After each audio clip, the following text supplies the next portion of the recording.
The part where you're in the waiting room at the ultrasound with the hot nurse coming out sounds like the start of a porno for sure, man.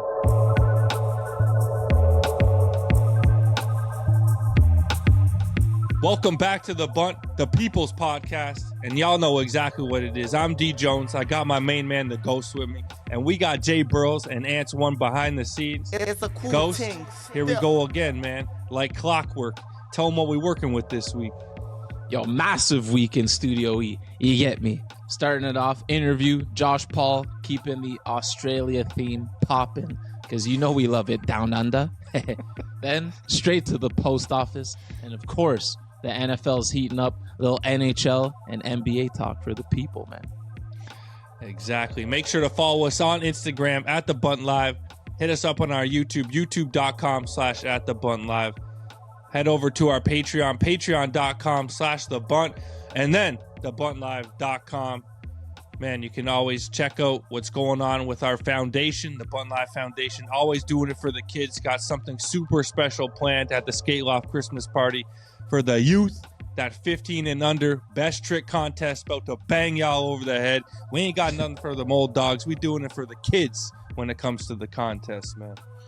Yeah, Ben Patterson, fucking all y'all heads, 15 and under. You get me. Absolutely. Sponsored by, obviously, Bands. John Cause, Super distribution. Chill. You know, hooking the kids up. That's what we want to do with the Bunt Live Foundation. All right. Did I watch any skating this week? Oh, I did watch skating, and I think it's going to be the Shoutout of the week because, you know, a massive thing from Canada. So, Ghost, tell us what we need to watch. You already know what the fuck it is, D Jones.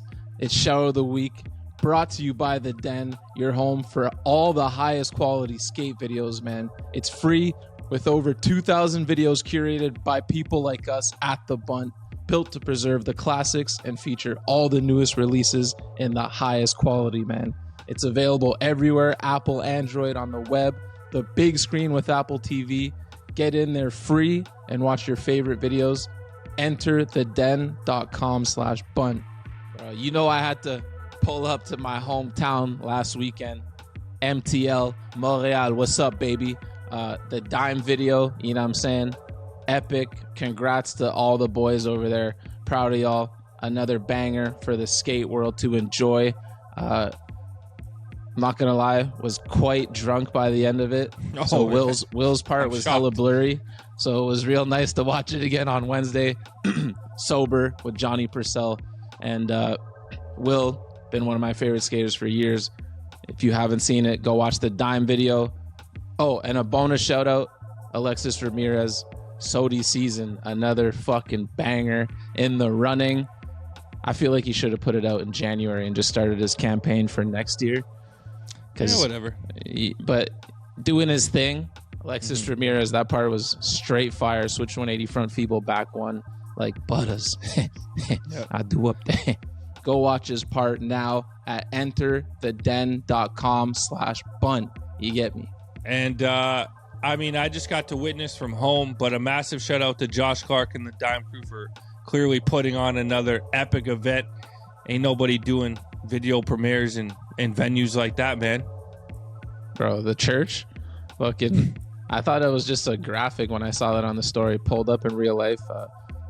Very impressive. Yeah. JC does it again still. Always going above and beyond. Ghost, only one thing left to do before we get into the interview. Sadly, no Safa's B-list this week. You know, we saved those for the very special moments. You absolutely snapped last week. Safa A. Smith. Dude, we just want to, you know, the holiday season's coming around. People are drinking a little bit more.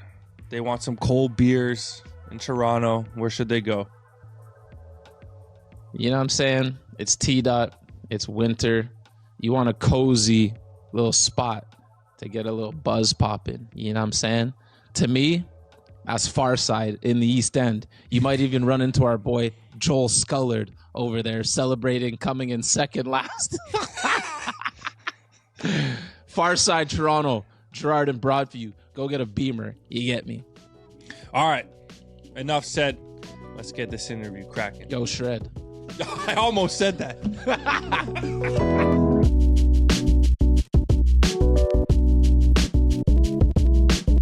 All right, let's get this thing started. We got Josh Pall in the building.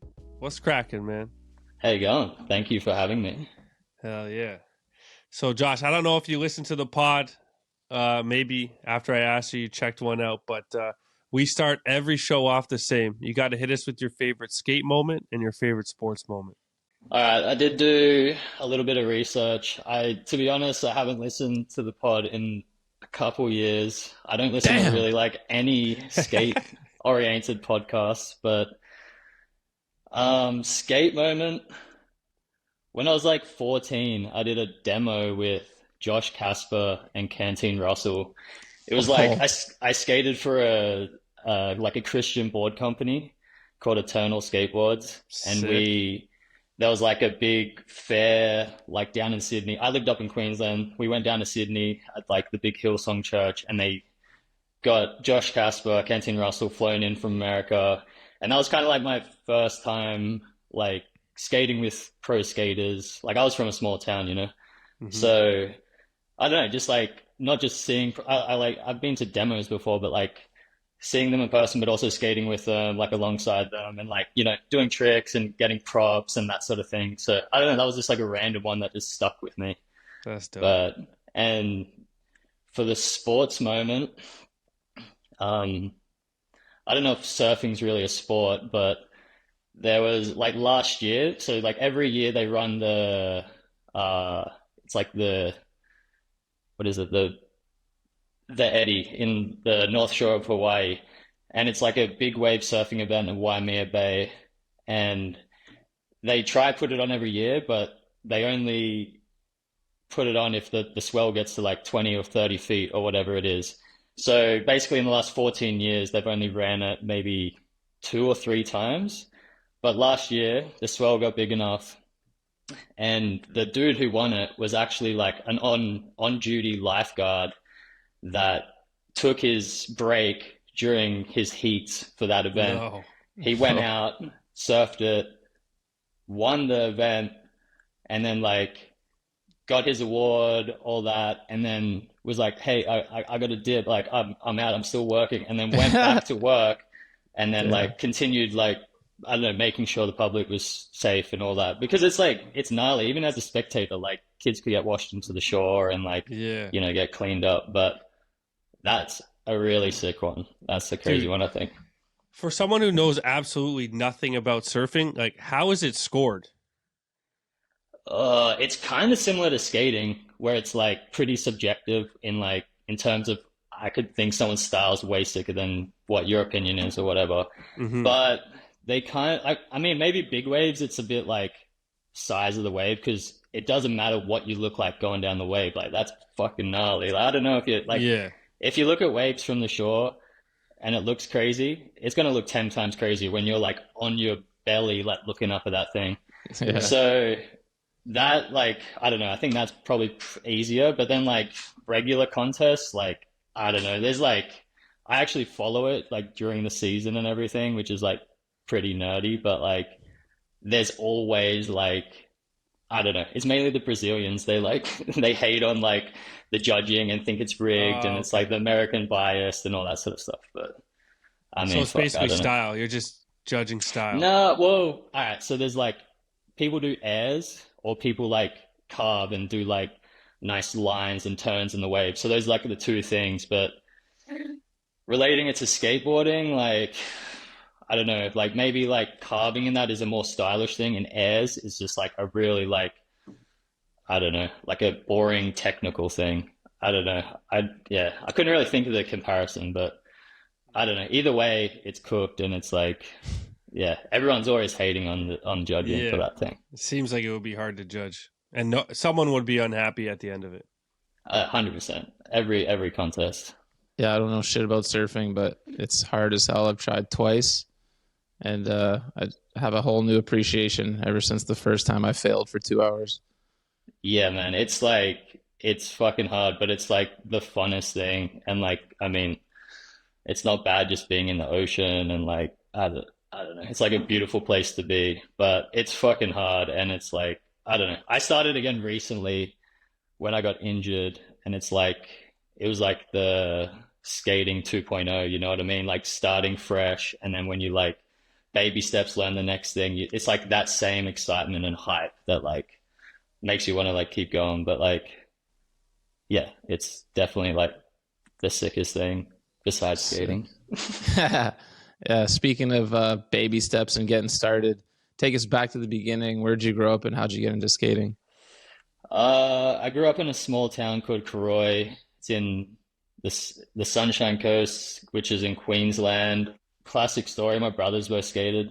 There was like boards lying around the house. I swear by the time I started skating, they weren't really skating as much. So it's not like I was skating with them or they were like trying to like teach me things or anything like that. I think it was my earliest memories are just like on the veranda trying to, you know, do an ollie and like probably like looking at them like, yo, that was sick, right? But like it was probably real whack. And then like we had a little quarter pipe in the garage. Used to just like my dad was a carpenter, so we just had tools underneath the house, and I would just like build little like kickers and things like that. And yeah, I don't know, our town had a skate park, like maybe like you could skate there in like 3 minutes, you know. It was like every little town around that coast had like a little shitty skate park, which was sick. But yeah, those were probably earliest memories, were just like skating under the house in this little shitty quarter pipe, really. That's Sick. fire, man. Classic. What would you consider your first big break in the skate industry? Well, I skated for that. The first sponsor was that Eternal Skateboards. And then after that, I don't know, I feel like there was like in the Sunshine Coast, like, you know, those people like Sammy Winter, Carl Bowden, Dave Harris, like Stuart Hines, like these kind of dudes that were known not just in our little like community, but like Queensland or like Australia, you know what I mean? These were like actual proper dudes coming out of that small town. So maybe when they were filming a lot with this guy named Gutsy, who was filming, I don't know if you know about the videos coming out of the Goldie, the like I hate you, I hate you too, I hate you 2A, G I hate you, G I hate you 2A. Like they were like piss takes, but like really funny. It had like Shane Cross, Joe Pease, Jake Duncombe, like Sammy, like yeah, I had all like the rippers from like the Queensland area, like Gold Coast and everything. So like I was maybe like 3 years younger than Sammy, which at that time was like you know, I was younger, you know, you don't really like I wasn't hanging with those dudes, those were like the older crew. So I think by the time I got like a little bit older, maybe like, you know, 15, 16, I would like skate with those guys a little bit more, and then Gutsy and that crew would like come to the coast and we'd like, I don't know, go to some spots. And then once I started getting a few little clips, it was like got introduced to like I don't know, skateboarders that were actually like doing it more as like obviously as like a hobby and all that, but like they were actually like on the path to like make like a name out of themselves. So yeah, maybe that's like the breakthrough moment. That was like Jeff Williams, Skunk. That was another name that was like skating with those lads. I don't know if you know about that dude. No. Yeah, fuck. I mean, it's all coming back to me now. Shout out Sammy Winter, man. Yeah, we grew up. So I was in Karoi, he was in Yamundi. Those towns are like 10 minutes apart, you know. It's like pretty random, but like that 10 minutes is just farmland, you know. So it's just like the next town over. And I grew up, his younger brother was my age, and we like essentially grew up skating together and we're like best mates. And then Sammy was like the older brother. But yeah, Bill Winter, rest in peace. He just passed away like 6 months ago. Oh, sad story. Yeah. Sucks to hear, man. So as you mentioned, you're from Queensland, but you moved to Sydney. What was behind that move, man? Well, I think growing up, like, you know, small town, you want to like get out, get to the bigger city. I always thought about going, like, I always thought I'd move to Melbourne if I had to get out of Queensland, but I ended up at 17, I moved to Brisbane. My mum went on like a like a holiday to Europe for like 6 weeks. And I think I was just like, I just finished school, and I was like, well, I don't want to like hang at home by myself. Like, seems boring. So I lived with my sister in Brisbane, and then I ended up just staying there. Like after my mum had got home, I just stayed there for like in Brisbane for like 2 years. So I kind of moved to Brisbane first. That was like my main like first move out of home. And then from there, I think, yeah, the next move was like Sydney or Melbourne. And I think my friend Juwan was just like, yo, do you want to like move to Sydney? And I like, at that age, you just like don't care, you know what I mean? You're like, sure. And then like you're kind of like 2 weeks later, you're like going and you're like, oh shit, I won't like see all my friends that I see every day, you know? Like you're just like, all right, that's just an easy decision. But yeah. It was just, yeah, no thought really put into it, but other than like, yo, we should do this, and then that was it. That's epic. You were on Gravis back in the day, or Gravis in its yeah, Gravis in its heyday. Tell us about that era, how you got on, like what the team was like. Probably have some stories from back then, and then how it all came to an end. Yeah, Gravis.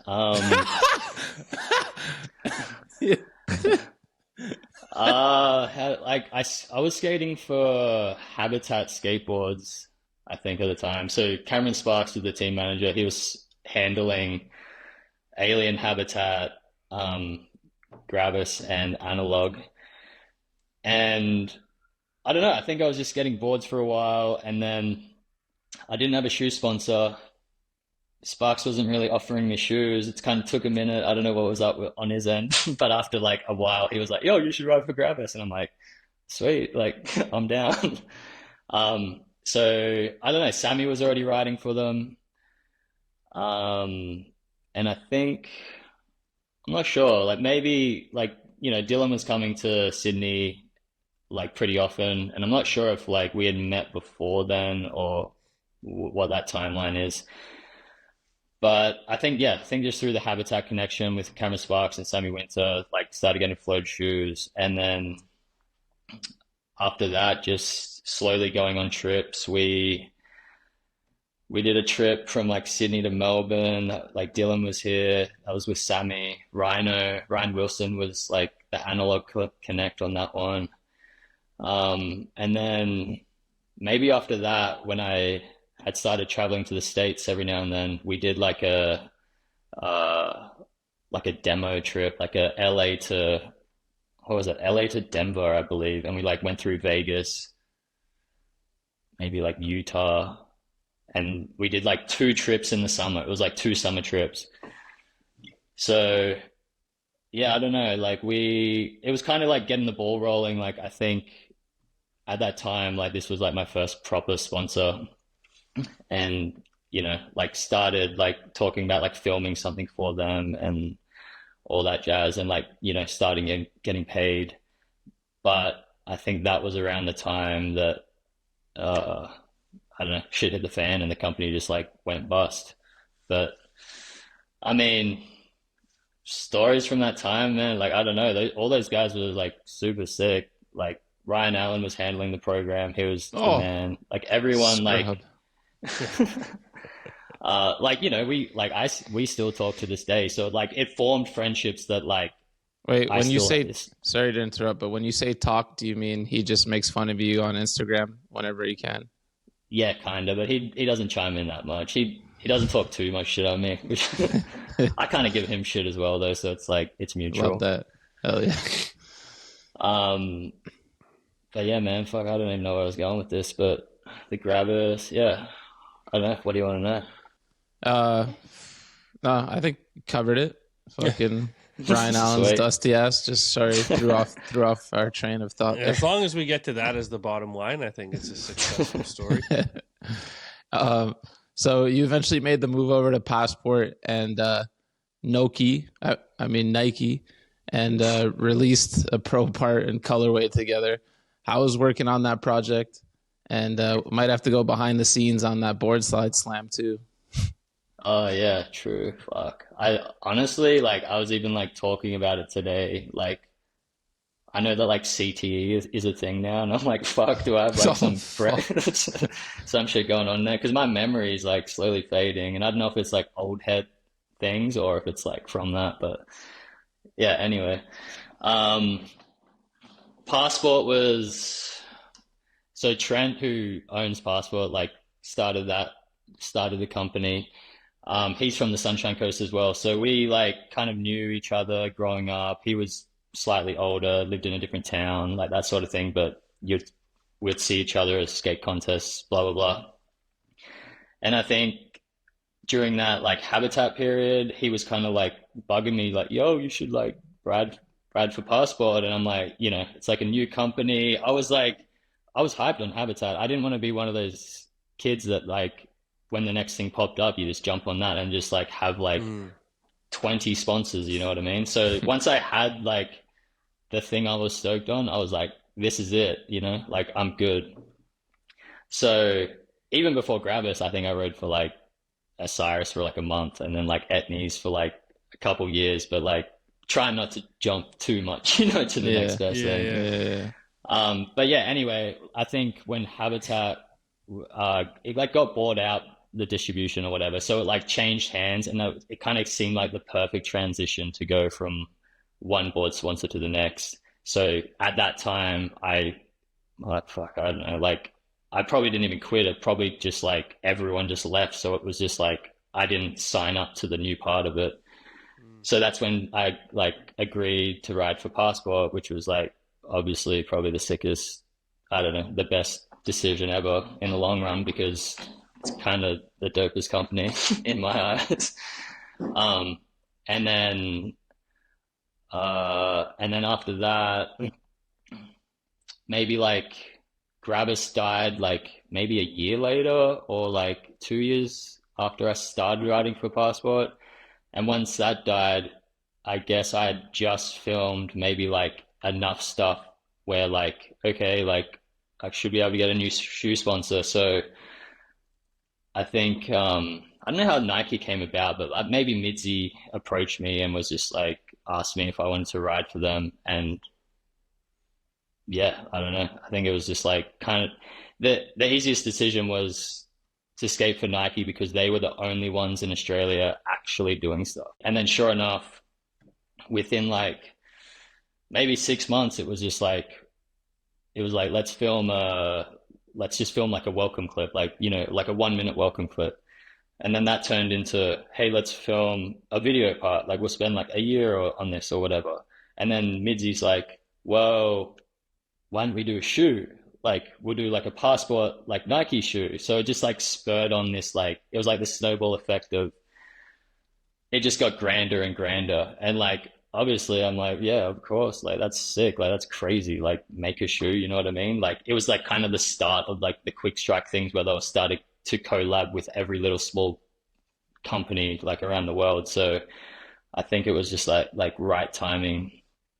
But I think the process of making the shoe was pretty hard. I remember like I designed the whole thing, and obviously Trent had his input, but we kind of just had the one draft. There was no back and forth of like, hey, we should alter this, we should change this. It was just like, that's it. And then that was the shoe. And it was kind of like, whoa, that's crazy. Like, that's good, bro. Yeah. Yeah, that is good. Like it worked out, but like, I don't know. I was trying to fucking like at least put my name on the tongue or something, have some like something to look back on. You know what I mean? Yeah. It's one of the most like the cleanest blazers for sure. You saved some? Yeah, I mean, I think I probably got like 3 pairs at Mum's house on the coast still. Yeah, sick. Definitely got someone nice. I even have like a pair that's probably like skated in once, and then another pair like out of the box that I've had, like I probably got them in the closet right here, to be honest. Like I don't know. During that time, I was like kind of skating that shoe, but it was never the easiest shoe for me to skate. It like high top blazers, just like, I don't know. It was always a struggle. So like I always was like, yeah, I'll skate these again, and I just like never did. So, but yeah, stoked. Like I think that shoe turned out really sick, and like Very insanely grateful to like be a part of like making a shoe with Passport and on Nike. You know what I mean? Mm-hmm. They made that shoe again. I mean, it's not like the wax canvas that like you used originally, but there's like another one recently. Yeah, I think like a year or two ago, maybe. No, wasn't it like like an aisle one or like another company, or like it was like another black kind of looking one. Well, Isle did the one that has the blue square, right? The like blue and white Yeah, square on maybe the I'm black like blazer. tripping. I don't know. I do remember seeing one. I'm not saying fucking anyone copied it or whatever, but like they did No. do It's like, just that good. Like you yeah, guys killed it. You did a hell of a yeah, job. That's all I'm yeah, saying. no, cheers. Yeah. Do you want to talk about the board slide? It's up to you. Oh yeah, I forgot about that. Yeah, I mean that's chilling. So yeah, that was getting on to the end of filming for like the part, and I don't know. I guess you're just like young and you have the fucking your small little list of like gnarly stuff that you keep procrastinating on about like and yeah, that spot, like I don't know, like Canteen Russell actually like ollied that or 180'd that. So there's like I think he might be the only one that skated it, but like it's just in the center of Sydney. It's like you go past it all the time. I think I looked at it, I don't know, it was never a spot I had in mind until like I think I'd been past it so many times that I actually went to the top of it and I was like, oh, this thing's fucking like tiny. Like it's on that weird angle where the stairs go like into it and the hub is on the angle. So like to get on is small, but obviously like a huge drop. But the thing was there was a rail on like the side of the hubber. So you couldn't really like nurse a little ollie onto like the hubber. You had to like fully ollie on directly on top and like commit. So it was like terrifying that aspect, but I think we had gone there one day and I might have tried it. I think we went there a couple of times. I think, yeah, I'd gone there one day, tried it, and was like, fuck, this thing's possible. Like, you know, like this is going down. And then we got kicked out like super quickly. And it must have been like shortly thereafter, like, I don't know, maybe the next day or the next week, we went back there and, yeah, just started skating it. Felt good. I think I got to the bottom of like 1 or 2. It was like weird brick, so it kind of like slide fine and then stick all of a sudden. And then, but if you wax it too much, it would like slide too much. So it was just like really hit and miss. And there was this little kink on the end, and it was like, I don't know how I'm getting out of that, but you'll figure it out at the bottom. And then so the security guard comes, and I think I just like tried one, and then he's standing off to the side, and I ran back up, tried one more, and obviously just like really rushed. I think my run up was even like kind of wacky, and I just went for it anyway. And it was like the hubber on the angle, and I kind of ollied over a little too far where my body was like leaning left over the drop. So I was like sliding down, like my weight was shifting over the drop, but I went to bail, but I tried to jump to the right, if that makes sense. So it's kind of like my legs got caught on the right and my weight was going to the left, and it just flipped me. Like it just, at the end, it just, you know, I just got flipped onto my head and like hit my head on like some sandpaper bricks, like super hard. And like, fuck. I was conscious, but yeah, I was just like on the ground and just like, you know, you're just looking up and you're like, I fucked up. Like you just know it was bad. Like your friends come over to you, you're lying on the ground, and they just, you can see the expressions on their face, and you just know it's like a really bad one. But it was, yeah, I mean, got picked up by the ambulance. Australian healthcare is really good. Everything's free. Like I remember getting to the emergency ward, and like, you know, the one of the doctors was like a real dick. He like I'm lying there with a hole in my head. Like I literally had a huge gash like here, and he's just kind of looking at me like, you're an idiot sort of thing. Like, just, you know, you're a dumb kid. And he's like, oh, can you stand up? Like hold the drip that's like connected to your arm. And like, I stand up like all woozy, like I'm like holding it a bit too low. He's like, hold it up here. And he like shifts my arm up. I'm like, fuck, all right.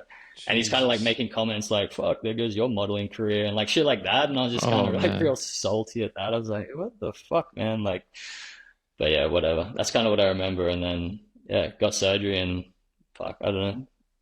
Didn't turn out too bad, I think. Just a little scar up there. You can't even see. Yeah, she's chilling. Yeah. You mentioned him before, Rhino. Can you tell us about the time you were living with him in the cave? Any stories from that era? the dungeon. Yeah. Yeah, that was like around the time I like knocked my head. Fuck, Rhino's the best, like he's a pretty unique character. Everyone loves him. He's like, yeah, he's a legend. But we were living together before that, and I think we got booted. Oh, actually, we were like renting out Dustin Dolan's house, and then he like wanted to start Airbnb-ing it because that was popping off. So we kind of got evicted. And Wow. then, so me and Rhino were looking for a spot and eventually found this place, and it was like, I don't know what it was listed on, but it was like definitely sketchy. It was just like this door on the sidewalk, and you like open it, and it's just stairs like instantly down into this alleyway. And it was like a little basement, like kind of studio apartment type thing, no windows. And when we went to sign the lease, it was just like like a high rise in the CBD, and we'd go up there, and it was just like there was like no one in there. It was just like they rented the room for the hour to sign the lease. That's what it felt like. It was like they're just moving in that day. So everything around it felt sketchy, but I mean, we're paying rent to someone, and like I don't know, we like started living there, but it was just like this dark, weird, like I don't know, I don't even know how to describe it. It was cooked. We flipped a coin to see who got the bigger room, and then this is before we like moved in, and then Rhino won, and then it turns out that his room had zero windows, and it was right underneath this cafe. So every morning they were just like banging the coffee on the coffee Oh, machine, like 6 a.m. And then my room, I had a window, but it like had like a meter, and then it was just like a brick wall. I could like just like sneak down low and like see a bit of the sky. So like I kind of came up on that end, but like man, that place was like it was so fried. And we even had neighbors down there. Like that's the weirdest thing. Like they had to walk Jesus. through the alley, like around our house, which is like enclosed in these small little like building, and they like where our kitchen opened up was like their like kind of front door, but that was also their kitchen. Like they cooked outside, and it was where they like hung their washing. Like it was just What like the hell? really, really fucking weird. But fuck, I don't know. Like that was like I don't know. We had a great time. We had like a projector. We just like we had my side and his side. We just kind of kicked back. Like he smoked weed, I didn't, but like so we'd just like chill watching like I don't know trap videos. That's what he was into. So I just like got adapted to that and started watching like all this shit My with him. God. But yeah, I don't know. That was a weird one for sure. So leaving Oz and making the full-time move to LA, what was behind that decision? So I think that was like yeah, 2018, 2000 like end of 2017. I think it was when I started like so I had just working at a screen printers like pretty much whole time in Sydney. And then by that time started getting paid a little bit more from Nike and with other sponsors like I was like able to like just survive of skateboarding like just get by as like a young buck. And then at that time, I'd split up with my girlfriend at the time, and I don't know. I think it was just like a few things kind of like all happened at the same time where it was like, fuck, like, should I don't know, someone suggested it, and I was like, oh, that's like not a bad idea, like move to LA. I'd already been traveling out here like once a year for like the last from like 2009 till like 2017, so it was like Hmm. it wasn't that far into me. I'd come out for 3 months at a time, stay at like Chima and Dustin's place in West Hollywood, and like just I don't know, just do fuck all really, but skate a little bit and just hang out. Like it was kind of like what the Aussies did, you know what I mean? Hmm. So yeah, when that kind of thought came by, um, I don't know, it just seemed like a kind of sick situation. I was like kind of free. I was like financially like able to do it. Not that like I would have had like the most flexible lifestyle out here, but it was just like I could do it and then just made it happen. And I don't know, still here to this day, which is kind of crazy, but That's epic. yeah, no, loving it. It's sick out here. Hell yeah. Is it true that Andrew Allen rigged a raffle to give you his car? What's the story? No, it's definitely not true that he rigged it, but I'm not surprised that it looks like a little bit shady.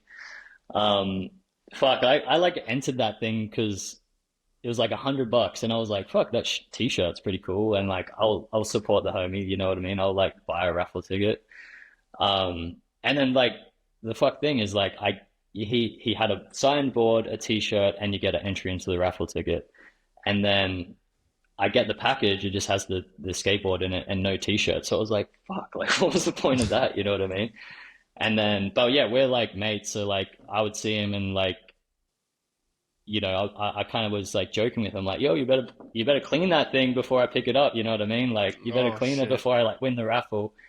So that was like the go. And then on the day, like, I don't know if I rocked up with them, but nah, I don't think I did. But like, I was there, and I think I was like sitting like right like next to him or something, or like right next to where they're announcing it, and I was just like, what the fuck? Like I was tripping, I never really won anything in my life, so I was just like, and it was a car. I was like, it was so weird. You would like I looked over at the car that was sitting on the street, and you're just like, that thing like belongs to me now. Like that is Just so weird. But Yeah. then, and so another sketchy thing that like so, like we were hanging at Lottie's for like the rest of that day or whatever, and then kind of like waited, like everyone kind of like bounced, but then he was like, "Yo, like I need a ride home," and I think he like jumped in my truck, and then I drove like the new car, so we kind of like left together, and it was what? so that's sketchy, like you know what I mean, Yeah. like So it was rigged, yeah, it essentially. was rigged, From the but outside looking in, it's a but safe also bet. like fuck that thing like. I don't know if it was a blessing or a burden. Like Oh that thing, fuck. like old cars, like that thing was so fun to drive. It was like a couch on wheels, you know what I mean? Like it was Mm. very smooth and like very nice to drive. But fuck, man, I put a little money into that thing, eh? Fuck. Should Shit. have raffled it again.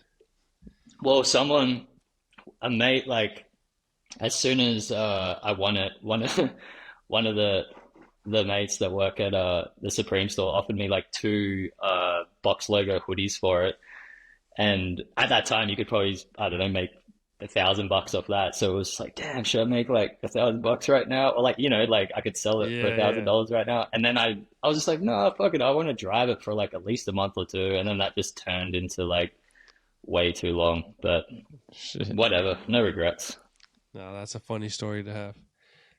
Wheatley told us you used to have a burner phone, and one time on a trip, you guys used it to prank call some of the Asphalt Yacht Club guys or some other pros. We got to hear a couple of these stories, man. It wasn't a burner phone. It was just like every time, like us Australians would come to America, we would have a new number. So like Mm. every year it'd be like Josh Paul new, Josh Paul two, or whatever. Yeah, yeah, yeah. So like everyone that lived here was just like, God damn it, you fucking Australians like always have a different number.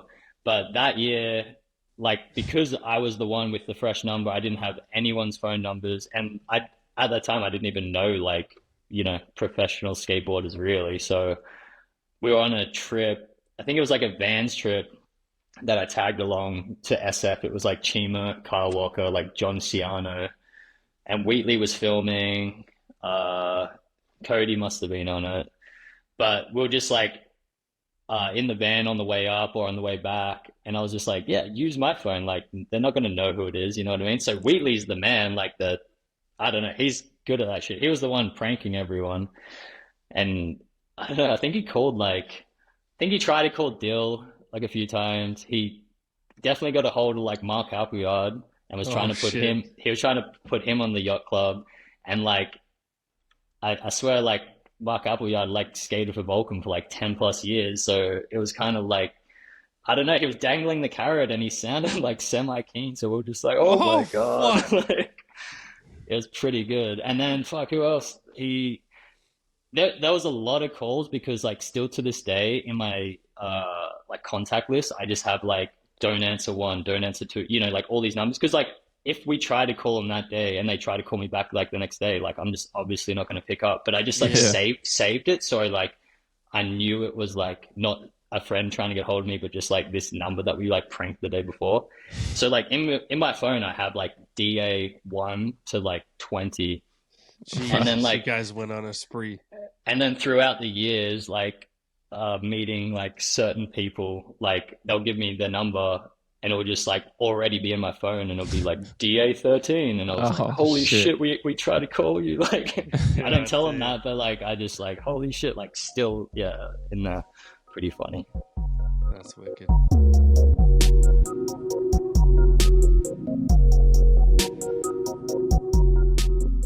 Jaws made it. He landed the Leon 25. He might have grabbed the board, but he did it. He landed it. He's crying. His dad's crying. Champagne all around. Jaws takes off his clothes, and underneath he's wearing elbow pads, knee pads, hip protection, special insoles, and more. Ali Boulala, who has been there to witness this, stands beside him and says in surprise, "Whoa, you had all that on underneath?" Jaws look up and says, "Yeah, man, it's my armor." The filmer then turns to Ali and asks, "What were you wearing, Ali?" Ali shrugs his shoulders, smiles, and says, "Me? Just a hangover." This moment of truth was brought to you by the worldwide leader in sunglasses and watches, CHPO brand. Always doing it for the people. Since moving to LA, you've really gotten into surfing. You got a surf group chat going with some legends like Alex Olsen, Rowan, Jesse Alba. I don't know if he's gets the legend title, but any stories from that crew, man, out on the waves? He'd be a group chat legend. That's for sure. Yeah. Jesse? Yeah, fuck. Surfed with him yesterday. Surfed with Rowan and him yesterday. And our other mate, DeLone. Alex isn't in the chat. He probably bailed like long before I was there. But fuck, I don't know. We definitely, it pops off like most days, but like we rarely like surf together anymore, which is kind of sucks. It's real sick when like, I don't know, we just squat up and go to like the shittest surf break and just have like a sick time. But I don't know, man. Yeah, like being here, I think I started surfing when I like my last like big injury, which kind of like took me out of skating essentially for like a couple of years. But like that was the next thing that I was able to do. So like, yeah, that's been, I don't know, my obsession for the last like 4 years, I guess you'd say. Fuck, I don't know. I don't know if I have any like funny stories from the chat, but no worries. We also mentioned that you can take a slam better than anyone he's ever seen and usually don't even wince. But one day out filming, he said you rolled your ankle and it put you out almost 3 years, man. What's the story there? So that was the one I guess I was just talking about. It was like after I filmed the passport part for the Kitsch video, and I think towards the end of filming that, like, I think because it was just like an accumulation of like filming with so many people, starting to get burnt out a little bit, like trying to skate and it wasn't really happening and all this stuff. But like once that project finished, it was like had a break for a month or two, and then it was like, all right, sweet, like I'm hyped to like skate again. And it was like I went out skating with Wheatley, like it was like the first or second day where I was like, sick, like let's start working on something. And I just like, I don't know, just twisted my ankle. Like it was just like the last straw, I think. Like I grew up like rolling my ankles for the last 20 years, you know, that was like the only injury I did. And I think this one just like was fucked. It was just like, I tried to front nose this step ledge, try to jump out of it and like landed on the last stair and just folded over. And I don't know, like I think at the time, you know, when you're like falling to the ground and you're like, fuck, I can't like go on this trip in 2 months. I can't do this. You know, it's like kind of happening in slow motion. You're just like, you're just so bummed, but you're just like, fuck. And then you're like, all right, it'll be sweet. I've done this before. It'll be 2 months and I'll be good. Or like 3 months, this is a bad one, you know? I like know this timeline. And then it just, I don't know, like after a week, after 2 weeks, after 1 month, after 2 months, it was just never getting there, you know? It just never healed. And I know I was posted up on the couch, got my MRIs, doing my physio. Like I did everything that like I believe was correct at the time, but I don't know, man. It just like was never good. I ended up having, it was the same time COVID happened. So like I was posted up on the couch, and as soon as I could walk again, it was like when the COVID lockdown started, so that everyone came back inside. So I was like, all right, I don't have FOMO. Like everyone's kind of doing the same shit I am. Like we're just like posted up in the house. But for the next like 7 months doing physio and nothing really happening, I ended up going back to Australia and getting surgery on it. And then I was like, oh, sweet, surgery. I'll be skating in 2 months. You know what I mean? Like I've heard stories like I'm going to the same place like Chima went to, and like this dude's like really good and blah blah blah. But like obviously everybody's body is different, and I just didn't heal right. And dude, I don't even know. Like it just never came good. And even to this day, like it's still fucked, but the pain's gone away. So like my movement's terrible. Like it's probably like 50% of what it was, but like I have no pain, so I can like actually skate, and it's cool. It just means like sometimes I'm like tippy toeing on like my back foot, which like feels really cooked, you know what I mean? And there's like certain tricks I can't do, which were easy. It's just like a feeling that's just like not there, you know? But that's frustrating. Yeah, and it's like it was during that period, it was like very weird, you know. You like go through this like cycle of like fuck, like am I gonna skate again, or like fuck, am I gonna be like able to walk properly again, or like, you know, these weird ones where you like mentally just like the ups and downs. But for the most part, like sweet now. Like I mean, can't be surprised, you know. You like abuse your body for that long, and you like come out of, I don't know, skating for 20, 25 years, and you're just like, there's got to be something that's not like how it used to always be. But yeah, I don't know. Still dealing with it to this day. It's like been 4.5 years. God damn. Yeah. That's wild. Well, you bounced back from it, man. You came back to LA after the surgery and everything. Started going off, clips in the Carhartt vid, Passport, Soul Crusher. What re-sparked you, and how you feeling nowadays on the board? I don't think anything like re-sparked me. Like I think the spark was always there. It was just like I just had to like listen to my body like throughout those times. There was like I was trying to like go on little trips. Like there was a little dunk trip in Australia that I went on when I was still there during COVID, and like even those times, like my ankle was fucked. You know, I couldn't really push without pain, and I couldn't like ollie. So it was like certain tricks were sweet. Like, you know, I could slappy, I could like skate switch, or like things like that. But like in terms of like going skateboarding, it wasn't like that fun. So like once like the pain went away, then it was like skateboarding was fun again, and I could at least like go to a skate park and like roll around and push, and like I don't know. I think that was the spark, like just the pain like not being there. So yeah, I don't know, just like listening to the body, and just I mean just skate. Like it was definitely like filming for those things. It was definitely, I could skate for like a couple of days, and then I had to take a few days off, or like I could, you know, I definitely knew like I couldn't skate anything where there was like any impact at all, because that would take me out. So it's like it was learning what I could and couldn't do, and then like almost gauging like what was worthwhile. Like if you're skating something and you're like, fuck, if I keep going, I won't be able to skate for the next week, but you're like, fuck, it's gonna be worth it. You know what I mean? So it's like just all these aspects like coming together. And then yeah, I don't know, just like I think skateboarding, you always have your like motivation that, I don't know, it's always like you go through dry spells, and then you have like this spark of like being stoked again, and then like going out filming every day. But yeah, mainly just like if my body felt good, then I felt good, and then I was stoked, you know what I mean? And then yeah, and then today, I don't know, I'm trying to like, I guess, find the spark again of like being stoked to skate, just because it's like really fun, you know what I mean? And I like went for a skate yesterday, like just solo, skated some slappies, and it was like sick. Like I had like a sick time. So it's like those moments which are cool. But like I think even filming with Wheatley for his video, like because I've kind of been busy like doing work stuff and bits and pieces, that like I would only skate to film something, like that would be my like spare time to skate. So like kind of coming up with that like happy medium of like, I don't know, trying to skate to like get shit done, but then skating because you just fucking love skating and it's actually like a fun thing to do. I don't know. It's still like, I don't know, still battle with it. You know what I mean?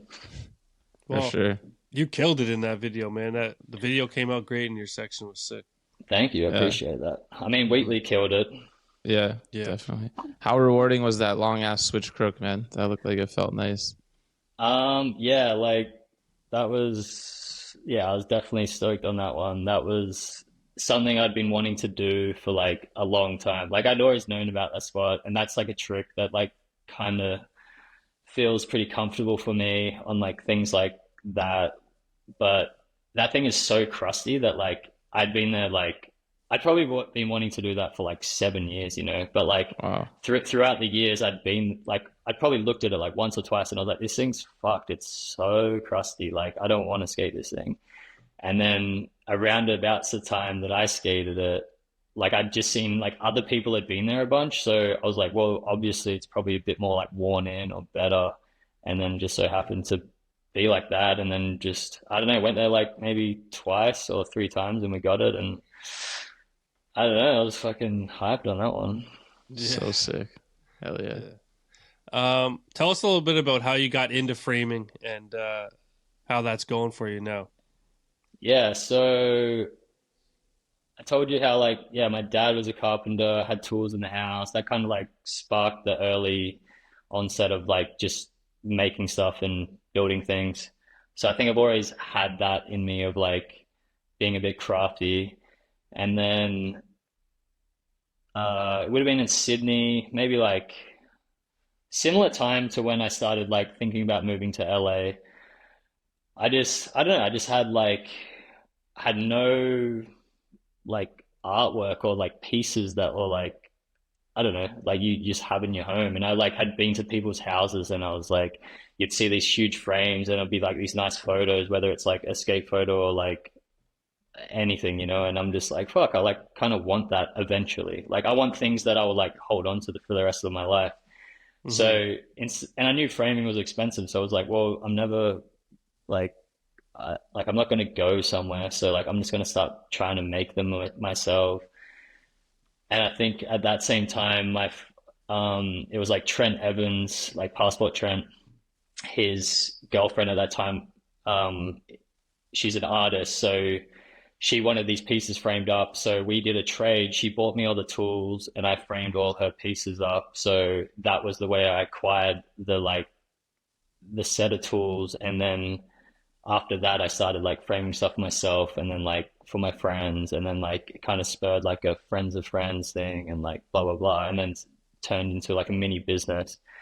And it kind of became like like I had my skateboarding, and like I earned a bit of money from that, but the framing was just like the little bonus, and it was like, oh, I could live like a slightly better lifestyle now that I'm like make a little bit more money. So it was just kind of like skateboarding, framing. And now it's like just a little bit flipped, you know, like framing is the thing and skateboarding is the bonus. So that's sick. It's just like having a freelance job, you know. You like go through months where you get a lot of work, you go through months where you're like fucking just waiting for that phone to ring, you know, and trying to like, you know, you just try to put it out there in the universe a little bit, and like you get jobs, and it somehow just works out. I don't know how it is, but it's just like when you need it, it just comes through, and it's just like, it's weird, but it's going sweet. Like could always be busier, but could always be worse. I was hoping to not get stuck with this question, but Jack told us to ask you about how you broke your cock in Paris. Yeah, fuck, I actually thought you guys might ask about this. Sorry, G. No, it's actually like I don't even feel weird about talking about it. And it's like I've done interviews before. Man. I've done interviews before, and it's just like you talk about the same shit, so it's like at least you're talking about something, I don't know, semi funny, I guess. Yeah, like we're on like I think it was like a Passport, Carhartt. They did the collaboration thing, and we're doing like a trip through Europe. It was the time, round about the time when the Copenhagen Pro was happening. Fuck, it must have been like 2019 or something. and we were in Paris, and fuck, I was skating this. It was like a wheelchair ramp, and it was like it was at like a tennis court or something, and but it had that like kind of semi spongy ground that you could like roll over, and then it was like concrete with like a little flat, a little up ramp to the like wheelchair ramp, and then it landed on the spongy ground again.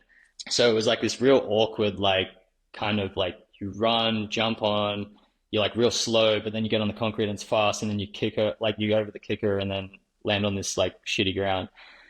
And then, so I think I don't know, I just tried to like frontside flip it just to like throw one over just to see how it felt. And it kind of like my board got tangled up like under my legs, and it kind of just like, I don't even think it like really like paddle popped me, but it just, I mean, it did obviously, but it just like caught me like in the middle of the groin. And I don't know if it was because of the spongy ground, it like pogoed me a little bit or whatever, but like, it was just like this real quick, like awkward little like one where I just like, it happened, and you just like, I don't even know if it probably looked as funny as it like should have, but it just happened. And I was like, fuck, like, that kind of like felt like really weird. Like that was cooked. And then I like stopped skating, and then like, I don't know, just like, it was a pretty painful there, but it wasn't like the end of the day. And then they did like a demo thing, and I was just kind of like chilling for the rest of the day. And I don't think I skated again. But it wasn't until I woke up the next morning, and naturally you wake up, and there's a bit of blood's flowing down to the groin region through in your sleep. Yeah, a little And morning so wood. yeah, a little morning wood, a little half chub. So um so I woke up like that, and then I don't know, just carried on the day, and it just like never went away. Like it just didn't go away throughout the day. And you're like, after like an hour, you're like, oh, that's fucking pretty weird. Yeah. And after like a few hours, you're like, all right, that's really weird. And then it's like, but it's like not like full blown, but it's just like, it's like it's like a half morning wood, you know what I mean? Yeah. For hours, that'd be weird. It just, yeah, for hours, but then hours turned into like the whole day, and then it turned into like a full day till the next day. And I don't know when I told people, but it might have been even like that first day, like at the end of the day. I think I told Trent, I was like, hey, so like got this thing going on, you know what I mean? Like kind of embarrassing, but like semi worried about this.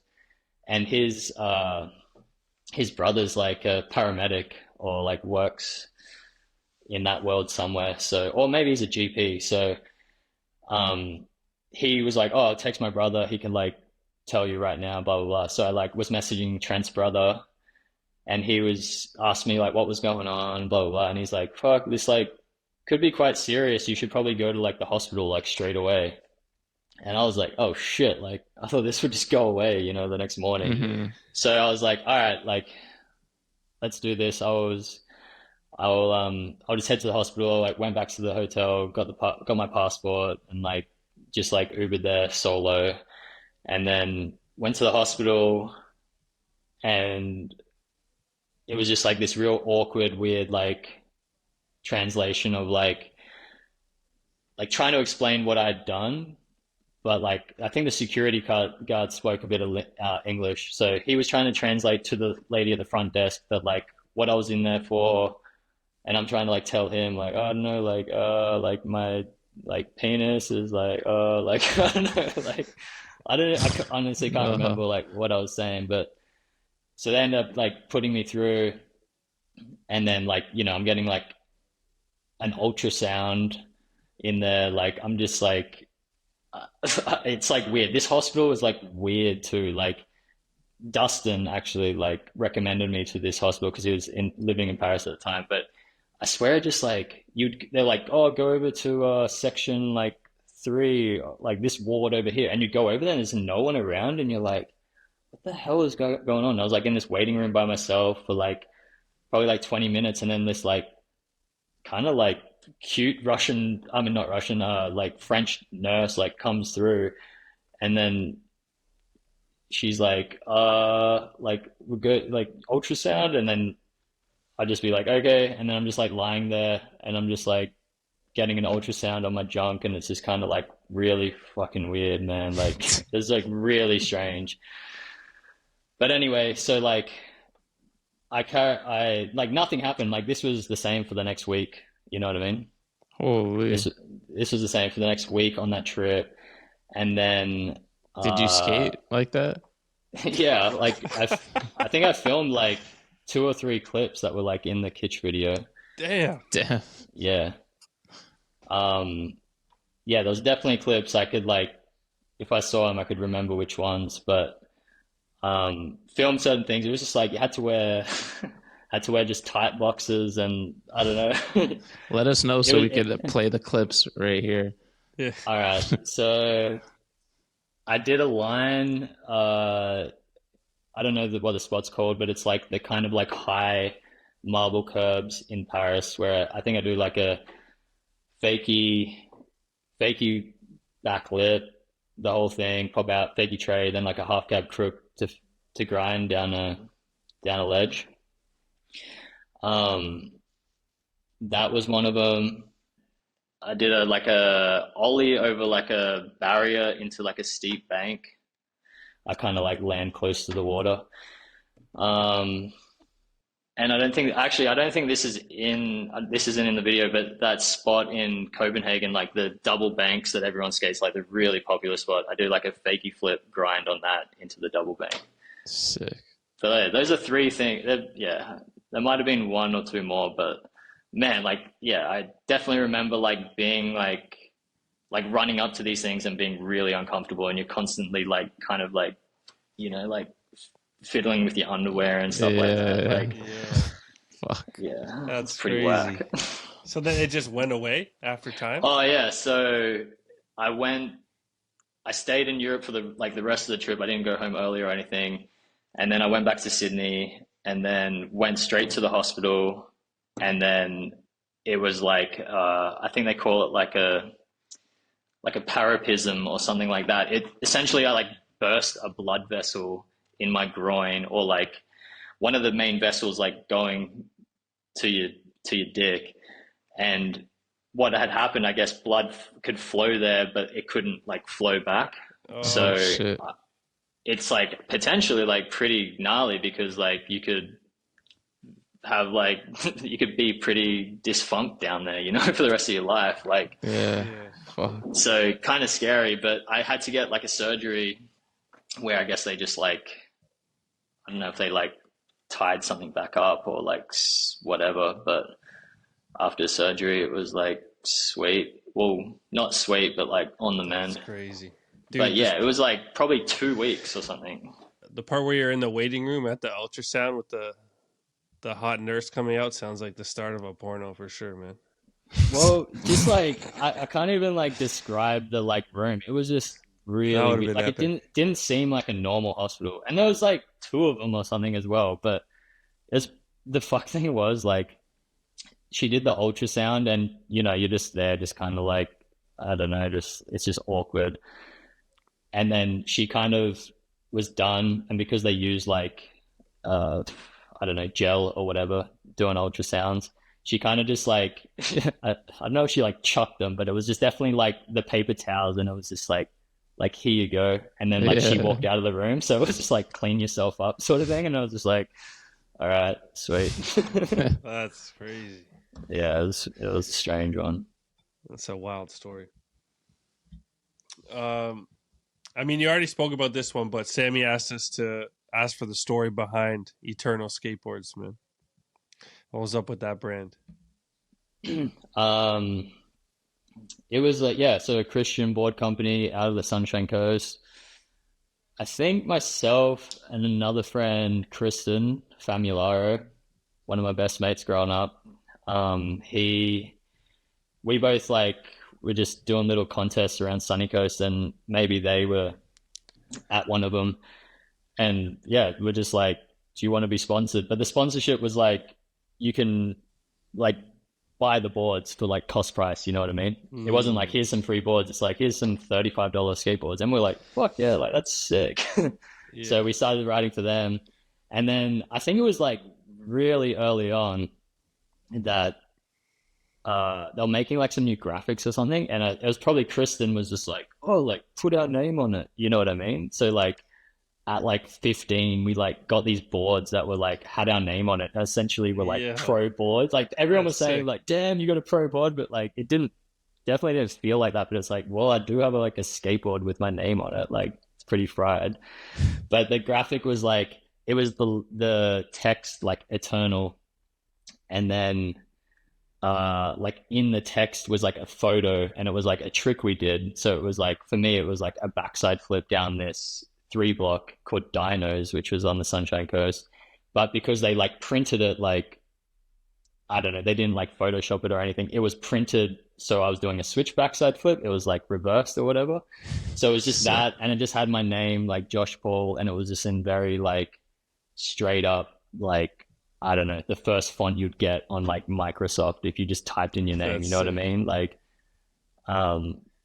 but yeah, we rode for them for like however long. We started getting free boards like pretty soon after, and I don't know, we'd go on these trips. Like I told you about the Canteen Russell, Josh Casper thing. That was like, we used to do these skate tours, which were called like big bus tours, and we'd go up the coast of Australia from like Brisbane to Cairns, and would do like little demos in each town. And at the end of the day, there would be like, at the church, it would be like a band playing, and they'd do their seminar or whatever, and it'd just like be this like party. But like we were doing demos like pretty early on. It was like kind of wild to like think back on, you know what I mean?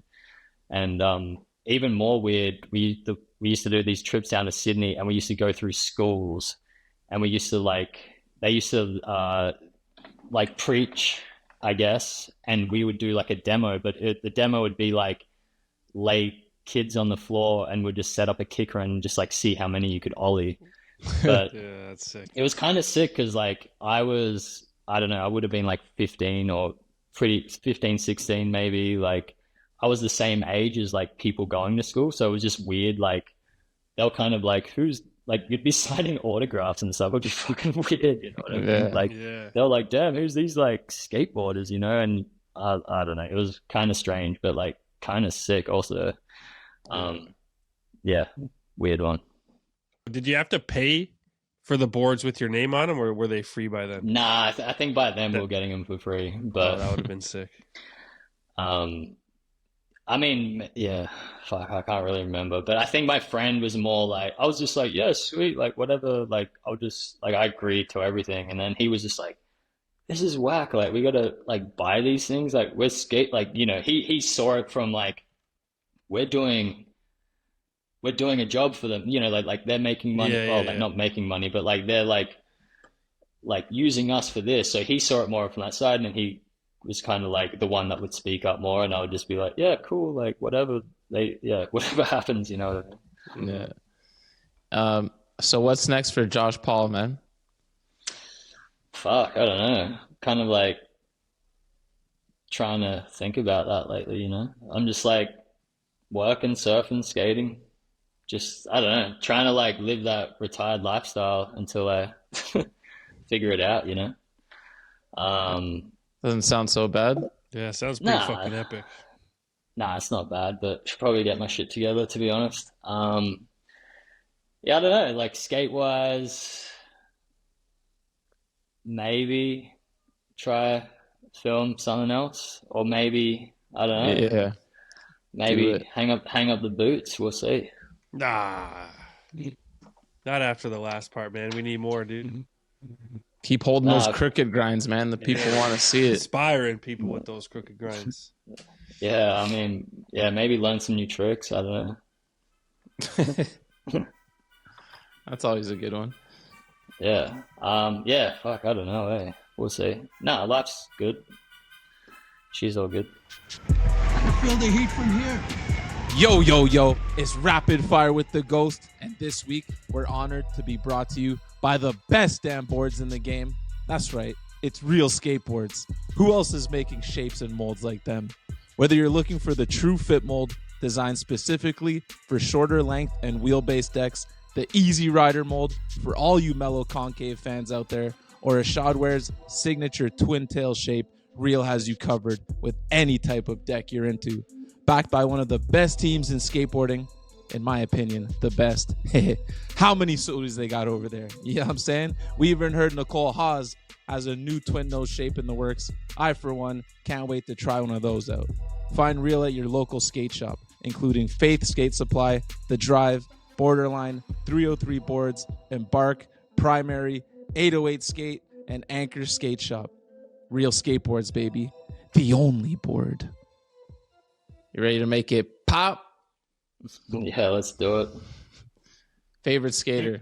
I think Van Westel is kind of the go-to these days. Just like every clip I see, I'm just like, that dude I never met him, but like sickest kind of like style, tricks, looks like he's having a good time even though he's like doing gnarly stuff. I think like lately I've been most hyped seeing footage from Van. Yeah. Love that. Favorite video? I just have to go with my first one, Toy Machine jump off a building. Sick. Fire. Yeah, that was Christmas present, and I think that kind of, I don't know, that sparked the first like love of skateboarding and all that stuff. Wicked. Favorite video part? Shit. Maybe like Jerry Sue, Bag of Sock. I think that's probably like the gnarliest video part that's ever come out. Like, it's insane. And just like the music, I don't know. Jerry at that time was on another level, and yeah, it was a wild one. Yeah, all-time great part. Favorite style? Reese Forbes, Scott Johnson, Van Westel, Ave, Jake Johnson. Like, yeah, I don't think I could pick like one. That's like a solid list right there. Yeah, they're like, I don't know. They're like they're easy on the eyes, you know what I mean? Which skater had the biggest influence on the way you skate? Fuck, maybe like my friend Jawan. He was the one I moved to Sydney to. He was kind of like the one that was like way more in tune with like, this guy's sick, this guy's got a sick style, like this guy dresses sick, this music's sick. So like, I think just like being like best mates with him kind of like, it just rubs off on you. Even though I was just kind of like, always kind of like pretty nerdy, and just like my style would just be like what I got for free. You know what I mean? Like I'd just be like, fuck yeah, I'd wear this like Etnies t-shirt with a huge logo. You know what I mean? Like, so I don't know. I feel like he probably like, even subconsciously, like just being surrounded by him would, you know, it like rubbed off on me a little bit. Hell yeah. Most talented skateboarder on planet Earth? Maybe Nugsy, yeah. Got to be like Nugsy, or like even like Tyshawn or something. I feel like Tyshawn has that like athlete kind of blood where like he's born with it, but like Nugsy like also born with it, but like technically like, I don't know, he just brought out another video part and he's still doing shit that like blows your mind. You know what I mean? Like it's insane. And like growing up in Australia, you kind of like, you'd get whispers of this kid in Melbourne that were like, you know, he was kickflip backflipping these like park rails when you were like trying to learn how to like crooked grind it. You know what I mean? So it was like, he was always like miles ahead. But yeah, I don't know, those dudes. Still got it too. Shane goes too. Yeah, insane. Crazy. Favorite trick? Probably just ollie. Keep it simple. Hardest trick for you? Fuck, anything like nollie, like heel, like switch heel related. Switch front heel is probably the hardest trick, I think. I don't think I've ever done one in my entire life. It's fucked. Dude, that shit. Fuck that trick, man. I love them. I wish I could do them with ease, but I don't know, Donald. You like, we can nollie back heel, but switch front heel, it's the same trick, but it just doesn't work. And I think I have a good switch heel and switch front 180, but the combination, that's never happened. I don't understand it. It baffles me, mate. Yeah. Fuck sakes. Most illegal trick. On tranny, like where people do like a back disaster and they like go into like a backsmith, or they do like a board slide and they go into like a wheelie grind, like that shit irks me. Yeah. I like that. That's a random one. I like that. Well, Favorite clip you've ever gotten? well, I mean, I think that Switch Crook from the Wheatley's videos up there for sure. Just because, like, you know, it'd be a long time on the mind. But Yeah. another one I really like was, I think it was like pre-passport, but it was in a passport clip. I have no idea what it was, but like, if you could find it, but I do a backflip around this like kind of like sausage ledge. It's like a curved ledge down some like stairs kind of in Sydney. And I don't know, I think just that clip I was like really hyped on, and I don't know, I don't really, also the fact it didn't really like get highlighted apart from that clip, I'm like kind of stoked on that too, sort of thing. Sick. Is it the one that Rom just kickback lipped? Yeah, exactly. That's the one. Yeah, it was a bit different. Like when I skated it, like Dennis Duran had like a kickflip front nose pop over Transfer. on it. So So transfer. good. So it was like they actually added a stair to it, and they have like garden was out of it. But regardless, it's like it was still like pretty low anyway. But yeah, that clip Rome did is incredible. Like that was the wild one. That was probably my favorite clip in that part. So good. Yeah.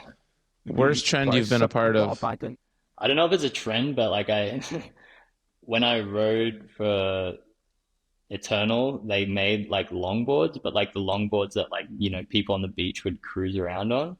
And I was like, fuck yeah, I'll get one of them. Like that's fun as, you know? So I had one of those, and I think I even like took it on a trip, like not even like a skate trip, just like took it somewhere. Didn't use it, but I was just like thinking back on that, I'm like, fuck, that was pretty cringe. Yeah. That's awesome. Hell yeah. What's the gnarliest trick you've ever witnessed? Back when I was coming out here, like hanging with Chima and stuff, filming with the band's video, he did a switchback lip on this out ledge. It's like the one with it's like a brick wall, and it like sticks out slightly. It's like, I think Abe like switchback nose grinded it. You like land and then you can kind of land in the dirt a bit. Yeah. So Chima switchback lip that.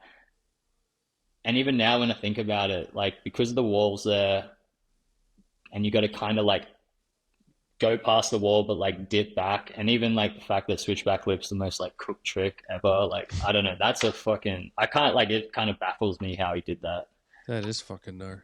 That's a wild one with the wall factor. Yes. Triple OG legend. What's the one trick that got away?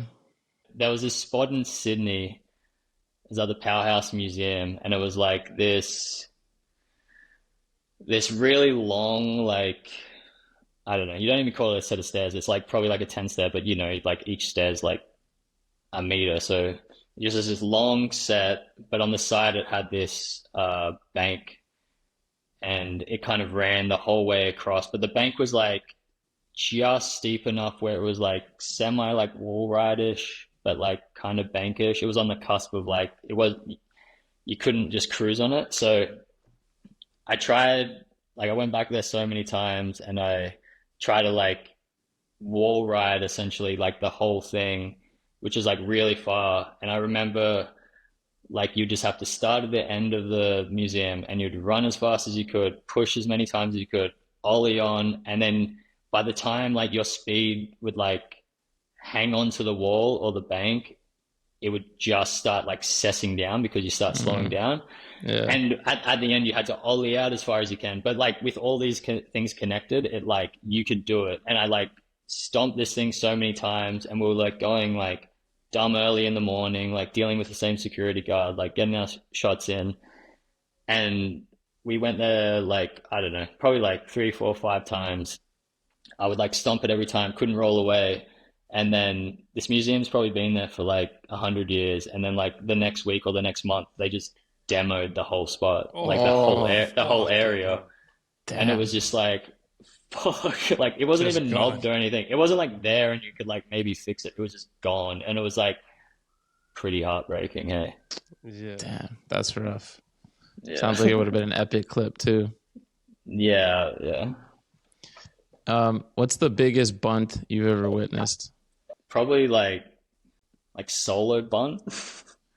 I don't even can't think of anyone else, but I try to like I think passport video where the slam or the board slide.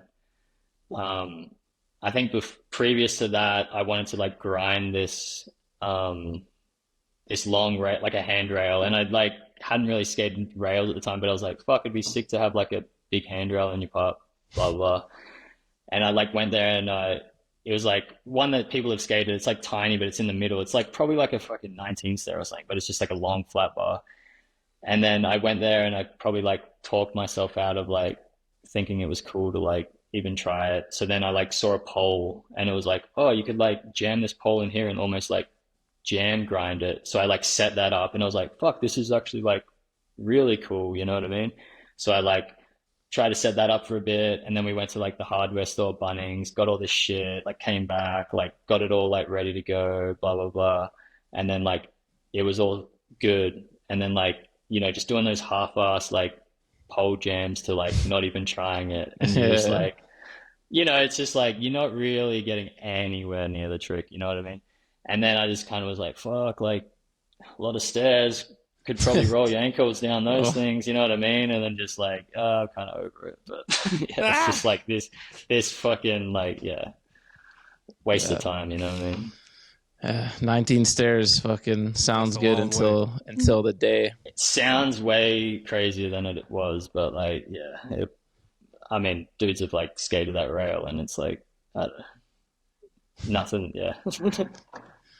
What's the last new trick you learned?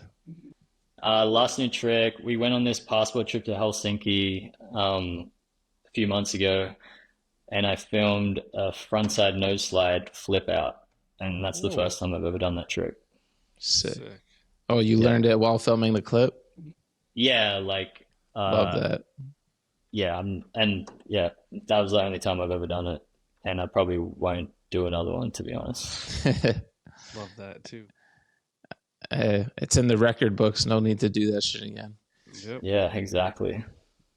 Dream job after skating? Maybe like shape surfboards for a living, or like just be one of those old heads that just like, I don't know, have salt crust over them and just like fucking, I don't know. I kind of like shaped a couple boards in COVID and it's like really sick, but I hate sanding things, but at the same time, I think that art and craft is like really sick, and like, I don't know, to make something that you can like have so much fun on is like a really sick thing. Yeah, that's awesome. Bringing joy to everyone. Exactly. Except for me. You need to get in the water, mate. Favorite local brand? 2 riser pads. Oh, sick. Hell yeah. Favorite local skater? Amin. He skates for Rasvet and Asics. He's sick. Nice. What's the one sponsor you regret riding for? I think I rode for like Rip Curl for like 2 days or like 1 week or something weird like that. Hell yeah. It's pretty whack. Favorite teammate ever? Maybe Squishy, Jack. Okay. Ledge. He's been we've got a little room over here for him. He's been staying while he's been rehabbing his knee, but he's in and out every so often. Nice. Yeah. Get well soon, bruv. Yeah, mate. Worst teammate ever? Probably Callum, just for the sake of like, just for the sake of other people. I love watching Callum just like torture people, but he's probably the worst dude for everyone. He doesn't give me that much shit, but like, I love seeing it. You know what I mean? Yeah. Worst company? The Red Bull has to go away. Oh, It's the money maker, man. Nah, like no diss on anyone getting that check for real. Like I'm down, but the hat, they just have to free the riders of the hat, I think. Yeah, that would be nice, man. It's unnecessary. I mean, like that. They do what you're doing, but like, I don't know, just put a little patch on there. Yeah, go back to the stickers or something. I don't know. Worst trend. Maybe like skating, like filming tricks with headphones. I don't really understand that one. I don't know, like, yeah, do you guys understand it? Like, I don't know, like the interaction between like filmer, skater, like people around you, like I don't really get it. Yeah. I think I've done it once that I can remember, but it was long lens Manny, and I was trying it for hours, and like I couldn't talk to the filmer anyways. That And I makes was like, more I'm sense, gonna yeah. lose my mind, and it was nice to just have music and actually not think. But other than Yeah. that, definitely want to like let your craziness out, and your filmer's the only one who can like Yeah. talk you off the ledge, kind of thing. Yeah, exactly. Yeah. Maybe that one. I like that. Worst style. Like Jaws, maybe. No hesitation. All right, Josh. Last but not least, who's the last person you want on the sesh? Fuck, man, I wish I could give you like a singular person because I love hearing it, but I honestly don't have anyone. It's just like people who fucking like I don't know, just like blowing it, like not aware of their surroundings. They're just like standing on the road and the car's like beeping and you're like trying a trick, or like they're always just like in the way or something. It could be anyone, but just like people that are just blowing it, you know? That's perfect, man. All right, yo. That's going to wrap up our interview. Josh, thank you for coming through, man. Appreciate it. Thanks so much, guys. Appreciate it Hell too. yeah. Hey, we want to see that next part, man. Sounded like Yes, you're on the yes. fence. We need more. Yeah, He's I mean, back. I'll try get sparked, eh? Welcome back to the post office, brought to you by our good friends over at Dickey's Skateboarding. Quality workwear since 1922, from the work site to the streets. Ain't nobody keep you fitted like Dickey's, man. All right, Ghost, who we got up first? All right. Coming in hot, we got an email from J-Ro. Safa, please walk us through the collection of boards on the wall behind you. Donald, please walk us through the collection of photographs on the wall behind you. The people have been wondering this, and I was waiting till you were back from Australia to ask. Also, Donald, you're never going to beat Safa in Random Skater of the Week if you don't start making guesses. Thanks for your service. Hey, I won he some won last one. season. Yeah. And have you won one or two this season? He's on the board, man. He's on the board. Yeah, fuck off, man. Obviously, I suck at this game, and it keeps me up at night. I dread filming them. But yeah, I'll try to do better. Hey, but the funny thing is, like, you can't just get better at this game now. Yeah, I know. You know? It's like Donald always jokes about like he's doing research when we're like planning to set one up. He's like, hold on, I'm just doing some research. As in, like, there's nothing you can do. Watch every 411. Yeah. Okay, I'll go right to left. A drift skate shop. Shout out the Broskis, Jacob, Big old Jesse, shout out. our legendary homies. It's the skate shop me and Donald ride for, if you want to call it that, or like just extended fam. That's our fam. That's our home shop. All love every day. So I got on a drift board, and then y'all know Herman Stennes board turned pro last season when we were on, so that was sick. The Safe homie- at Turnham Pro. Yeah, I forced Jim and them to, slap some sense into them. So we got the Herman board. I love that graphic. Then Donald got me this one years ago. Jabari Pendleton, Western Legend. Edition. One of my favorite skaters. Just such a G. I seen him skate one time in person at Third and Army, and it just like was so sick to witness. And I've been a fan ever since. And then we got our brother Chad Dixon's pro board. Fucking sent me that. So happy to have that on my wall. I've been wanting that. I got it like way after he turned pro. So thanks, Chad, for getting me one. Appreciate you, man. Colonialism skateboards. Very nice collection. Mine is just a bunch of like home photographs, like some family. Like, I think I gotta stand up to like point these out, but I can do that. I got the mic. What's good? This is that one's my mom. That one's my girl's dad. My girl's mom. My grandparents. My girl's dad again. Picasso. Dylan Reeder taught my 4-year-old son how to put up the middle finger by accident. Now he loves doing that. That's just some art. This one is Mick and his wife Bianca, and then more Picasso, man. So just some, I had absolutely nothing to do with any of that. except the Dylan Reader thing. It used to be Stevie doing a switchback tail, but that got vetoed. Damn. Yeah, that's it, man. Just some Sick wall story. Middle fingers up, man, all day. Dude, he's so fucking funny, man. I told him he can only do it when he's around me, so now sometimes he'll come up to me. He's like, he's like, the grin on his face is awesome. So thank you, Dylan, for that.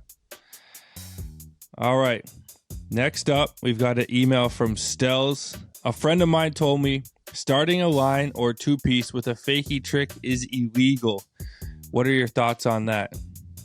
There's no thoughts on that, man. Just if you thought that was your homie, he ain't your homie. So just keep it moving, bro. He's your fake homie, or should we say your fakey silly. homie? That's silly, bro. That's got to be one of the most random, over-the-top rules I've ever heard. And y'all know we're the illegal police. But bro, what's our homie's name we interviewed? Who started like lines with fakey hards, fakey trays? Kenny Reed. Like, try and tell that guy that shit's illegal. He's had some of the best fakey flat ground tricks to start lines in the game. Dude, remember the fakey tray he does that pivots on the ground? Yeah. So and turns around like, yeah. Was that the Mokba one? Or was it? I can't remember where that was. I think he like no slides a hub after or something. True. One that just comes to mind now, Momiji. Got that part on repeat. Fakey flip on flat. Half gap nose 270. Heel on some PJ shit. Fuck out of here with that fake rule. Tell your homie we said fuck out of here, blood. All right, next up, we got an email from Felipe Escobar. Hey, Bunters. Fucking autocorrect. It took 4 times to keep Bunters. LOL. Here's the Hispanic stallion. Yes, you read it. Hispanic stallion, straight out of Baltimore, living in the Bay Area. I finally catch up with all the episodes available on the podcast. Love the show. The whole concept is amazing. Shout out Ants1 for the beats. Makes me hate my job a little bit less. Question: you guys agree that switch front shoves, heel flips, and frontside 180 are basic switch tricks to start developing your switch game? If not, let me know. Thank you. Shout out to VU Skate Shop and Carpet in Baltimore and the Represent crew and Gracias Skate Shop in PR. Much love. Peace still. The Represent crew, rep capital P, capital R, resent crew in PR. I think that might be our homie Joe Worldwide's crew. So, Joe, shout out the Represent crew. You get me. Keep shredding, boys. So, switch front shoves, switch heels, and switch frontside 180s are basic tricks to start developing your switch game? Yeah, I'd say so. It's a fair assessment. I mean, they're not like the most basic tricks. So of course, you want to get your switch ollies and all your, you got 180 in there. Yeah, so those are kind of like the next steps in the switch game. Yeah, sounds good to me. No argument here. Thanks for the love, though. The most random question ever. Appreciate you taking the time to write in. And keep working. Work your way up to them switch trays. You get me. All right, next up, we got an email from Brett Peters. Sup, dudes? Love the pod. Just wanted to comment on the LeBron comparison to skaters. As Canadians, I'm surprised you didn't mention DeCenzo. He isn't the GOAT and probably can't be compared to LeBron completely in that sense, but he's still competing in Street League and the full tray flip to 17 in his late 30s. That dog is still hucking like a careless teenager. The front 3 was crazy. Just wanted to throw that out there. Keep killing it. Agreed. I mean, the reason we didn't mention him is because when we're talking GOAT status, Ryan DeCenzo's name doesn't pop into our heads, but that's no disrespect. But like, you could put him more like a Vince Carter. You know, Vince kept doing it at a late age, but the longevity train. Yeah, the longevity. But I mean, he's still doing it at a high level. But bro, it's that Cali weed for DeCenzo, man. Like, he don't even know like what's happening. I feel like sometimes he's just fucking still skating. Thinks he's 23. Yeah. But this is a good question, bro. Who is the Canadian GOAT of skating? I mean, we got some transplants. My brain automatically goes to Appleyard pretty much every time. Mm-hmm. Even though he's abandoned his Canadianness, we still cherish the fact that he's Canadian up here. I go Appleyard. But shout out to DeCenzo. I think he just wanted to put some respect on DeCenzo's name. So ditto, we got love for DeCenzo. He's literally not human. No. Who's your Canadian GOAT? Yeah, I mean, fuck. Rick McCrank, maybe? Woo. Yeah. Crankers, dude. Crazy. Real some shit. Epic parts, man. Yeah, we got some heavy legends from up here. All right, next up, we got an email from Alex S. What's up, boys? If the upcoming Bunt video had an unlimited budget, what's the one city you would want to travel to clip up? Also, what song would you skate to? Love the show. Go Lions. That's a fun question. Go Lions. Love that shit. Shit, you got a city? Fuck. Dude, I don't even think that like I need like one big extravagant city. Like we've gotten to go to like all the like we went to the most expensive one. We went to Melbourne. That was awesome. But like I want to go to like Cincinnati, Indianapolis, Pittsburgh. I want to do like a Rust Belt blue collar trip where we hit like 4 or 5 of those crusty cities, you know? The hard spots to skate where you're not going to run into primitive team there filming clips. Like LA's the last place I'm trying to go to film anything. I love LA. It's been great.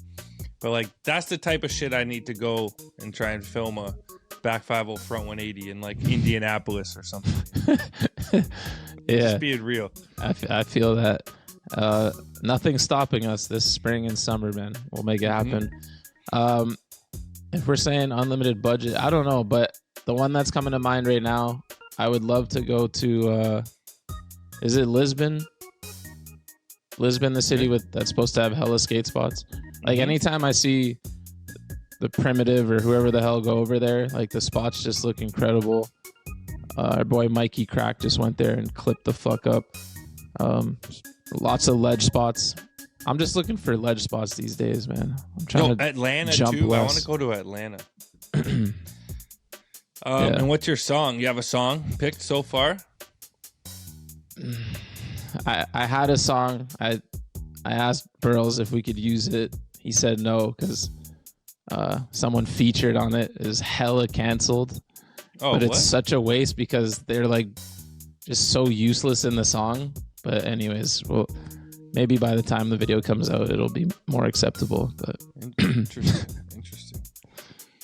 You? Right now, top pick is "God Bless the Working Man." So we'll see. Shit. Anybody out there on them work sites, man?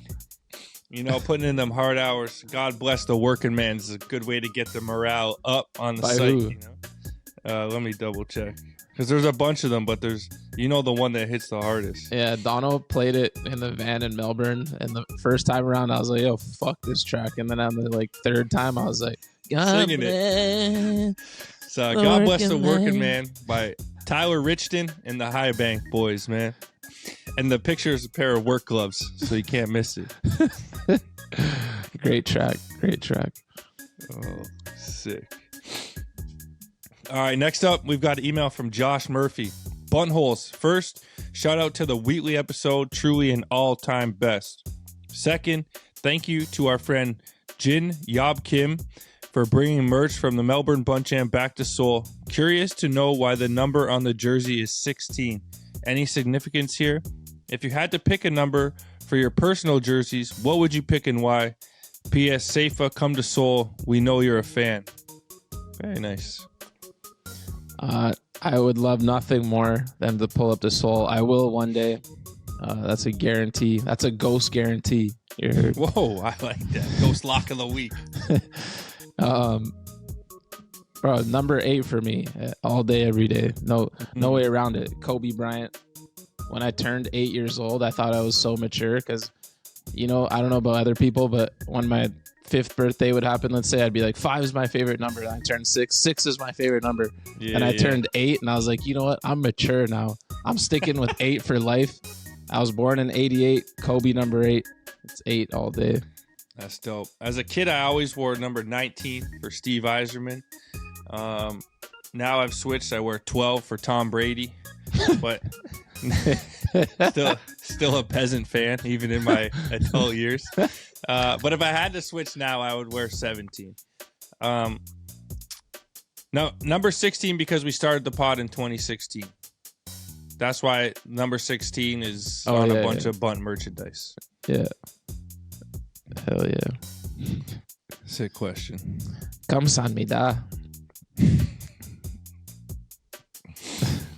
All right. Next up, we got an email from Luke Cianciotto. Cianciotto. Okay. Love the Daniel Wheatley ep. The Atiba episode was also legendary. I'd love to see these filmer, photographer, TM interviews keep coming. Who would be the top 3 filmers, photographers, TMs, past or present that you'd want to have on the show? This can include pro skaters turned TMs like Jamie Thomas, Templeton, etc.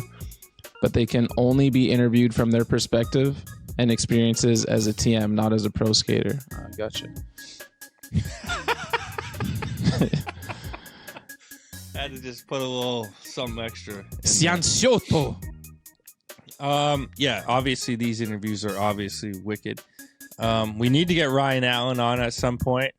You know, he got to spend some time with us in our like late teenage years, so obviously some antics at the time.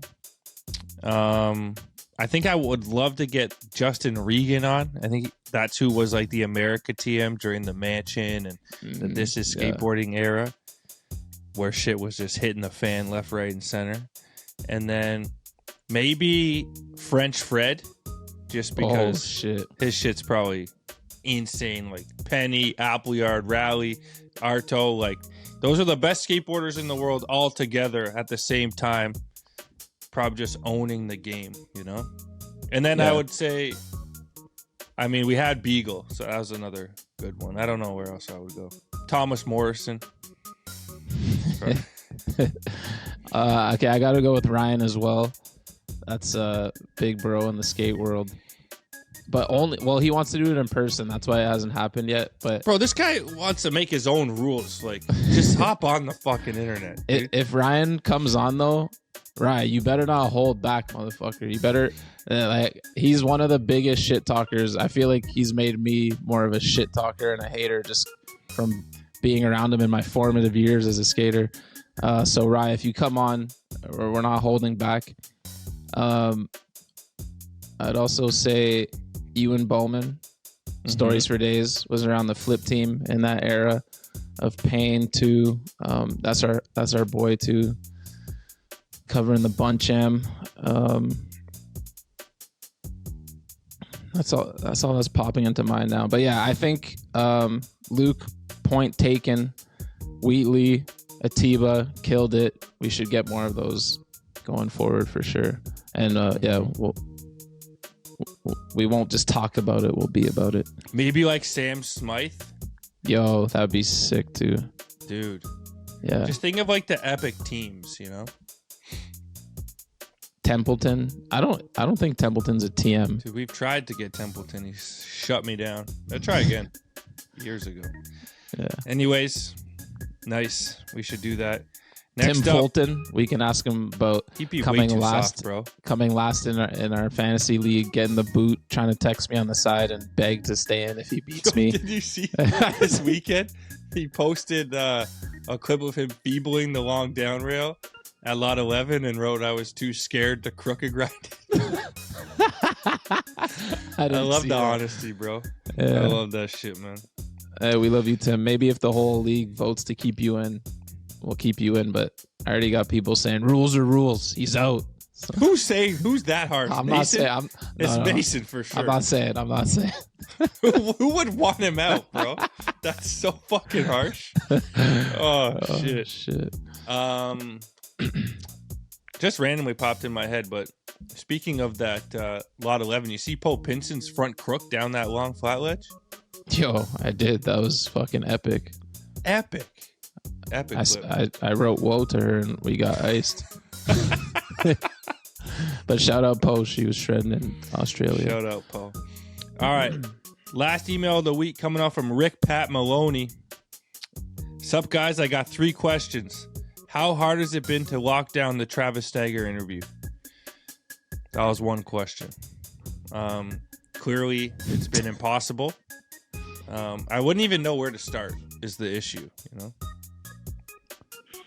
Yeah, I feel like we've tried to put out the bat signal or whatever, send people after him, and no one's been able to do it. Like, if there's anyone that's listening to the pod right now and you're friends with Travis, hit him up.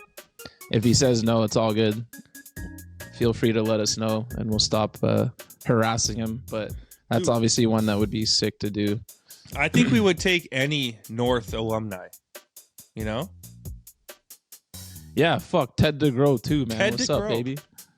Yeah. So far, we've had Wade and Russ on. Wade And Fife McDermott. and Russ Milligan and McDermott. Yeah, we got to keep getting through the North gang for sure. All right, that's going to wrap up this week's episode of The Post Office. Get your emails, voice notes, and videos into the buntlive@gmail.com.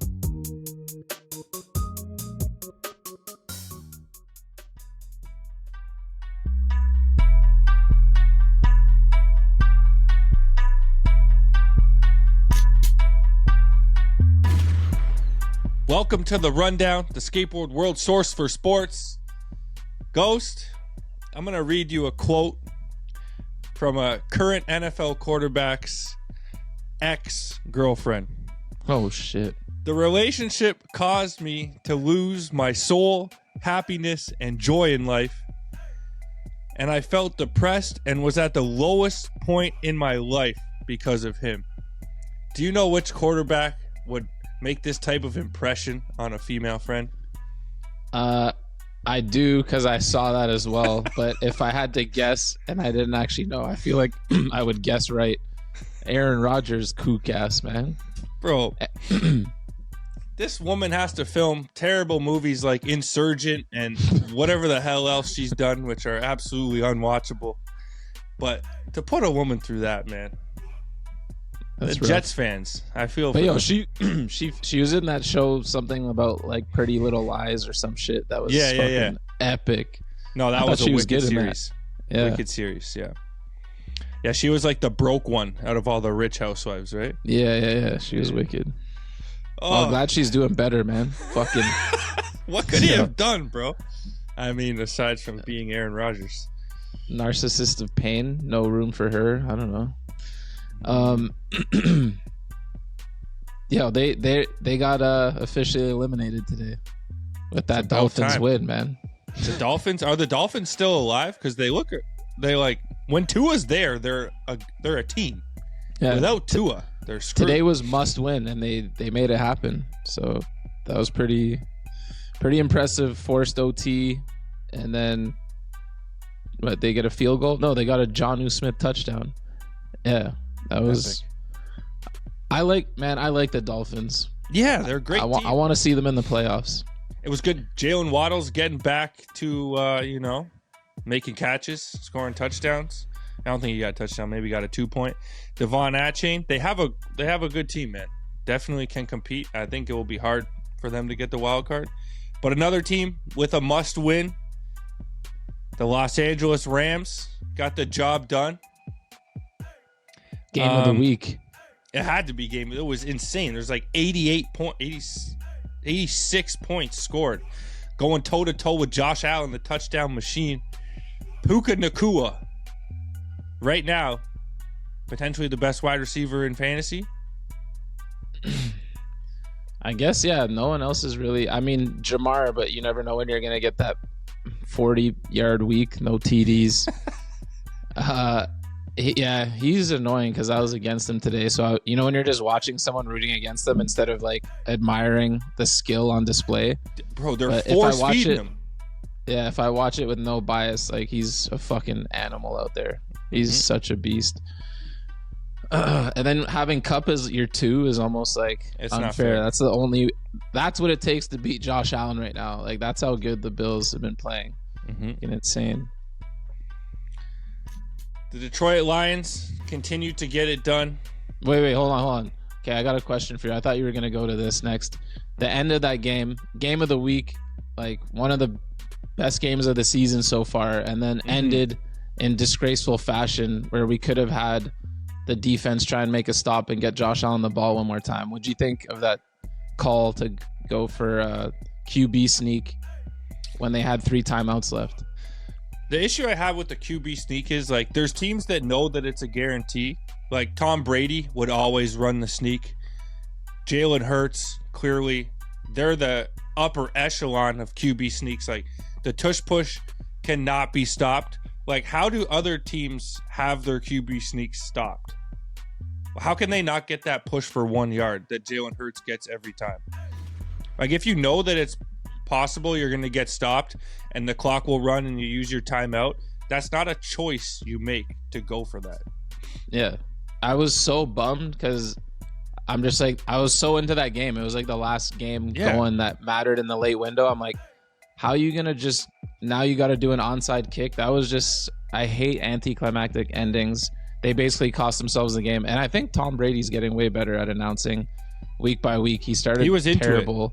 And that, I feel like that was one of the first times I actually felt him calling out a team. Like, he was pretty bummed that they did that because he's like, man, they may have just cost themselves the game. He was kind of nice about it, but it was like, yeah, that was so dumb. You had 3 timeouts.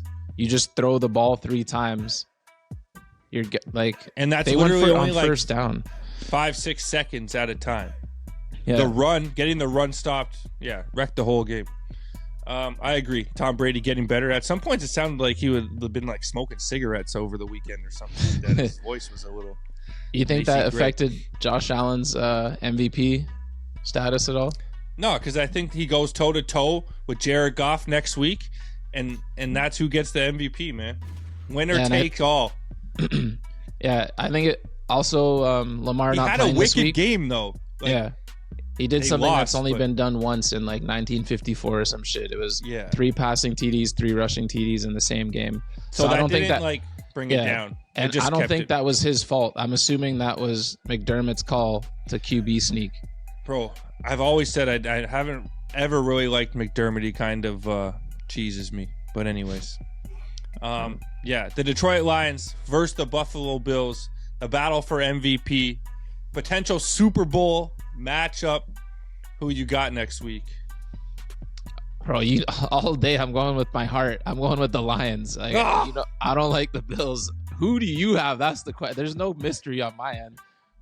That's both your teams. I got to find out where they're playing real quick. Let me just check this out.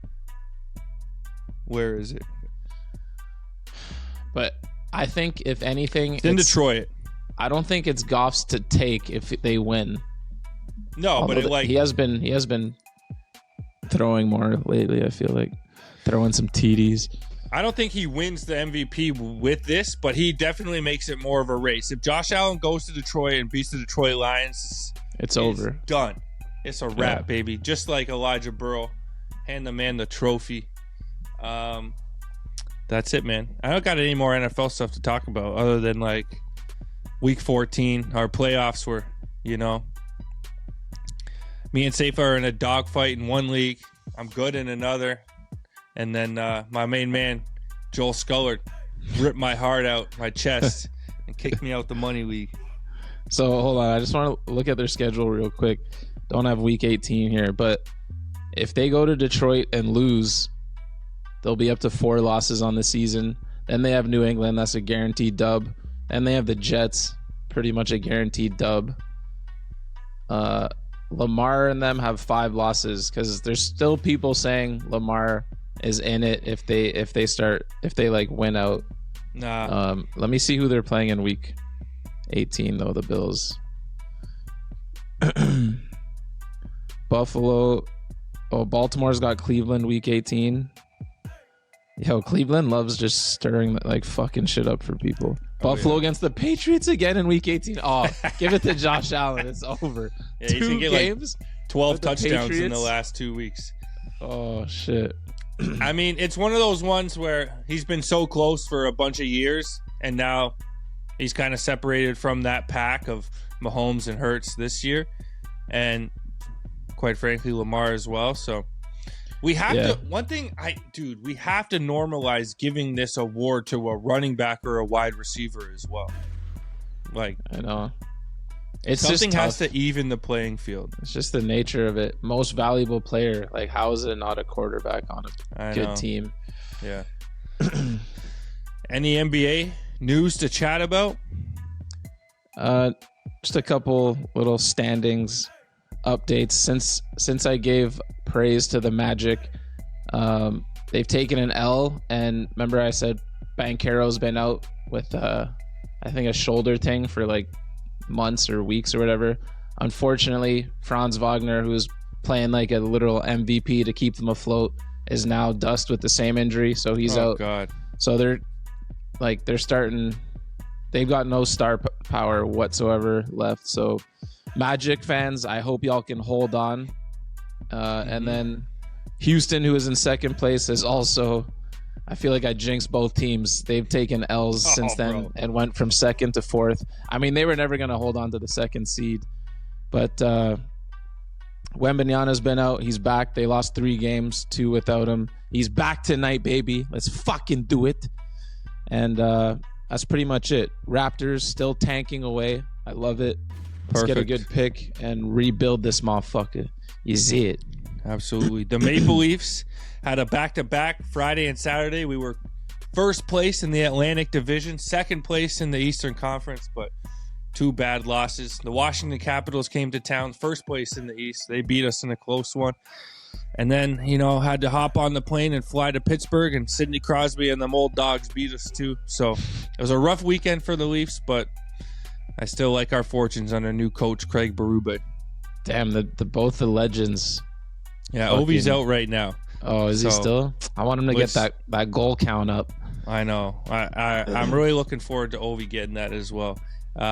He deserves the recognition, and with only the one Stanley Cup, and now that international play is coming back to hockey, and we're having no All-Star game this year, they're having 4 nations face off, which is actually epic. Canada, the U.S., Finland, and Sweden are all playing in a tournament instead of the All-Star game this year, which is actually epic. But Russia's reputation right now is not allowing them to play in these international tournaments, so Ovi has to sit out of that as well.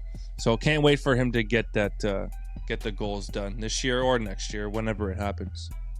One last NBA thing. The Lakers are 3-7 in their last 10, 3-game losing streak, tail spinning. I don't know how much you've been paying attention to Lakerland, but my man JJ Redick, I've been listening to his podcast since he was a player, podcaster, then full-time podcaster. I just feel bad for the homie, man. Legendary player. And it trips me out still because I'm so used to his voice in my ears just from podcasting, and now seeing him on the podium. Like, I feel like that job he's gonna be full of gray hairs by the end of the season, man. Poor bastard. He had it so good. They gotta blow it up. Lakers coach. They gotta blow it up. It ain't gonna work, man. Yeah, the whole Bronny James fucking what a catastrophe. BS. Just a fucking just a media thing for LeBron. It's sad that he made the Lakers do that, but whatever. Ain't got nothing to do with me. Yeah. Barely hanging on to the 10th seed, last place for the play-in right now. So, all right, Joe. That's gonna wrap up this week's episode of the Bunt Ghost. I'll see you on the other side of this Week 14 matchup, brother. Peace out. Oh yeah. Wait, if I win, are you in the playoffs still? I'm good. Yeah. So just bench someone, and then I'm in. We get Roderick out. I can't do it because you were laughing at me when Joel posted that video, man. Bro, that shit was way too funny. I'm sorry. It's 3-on-3 right now. We got Herbert versus Mahomes right now, bro. Oh, Let's shit. Get to the TV. Let me check. Yeah. All right. Peace. Peace.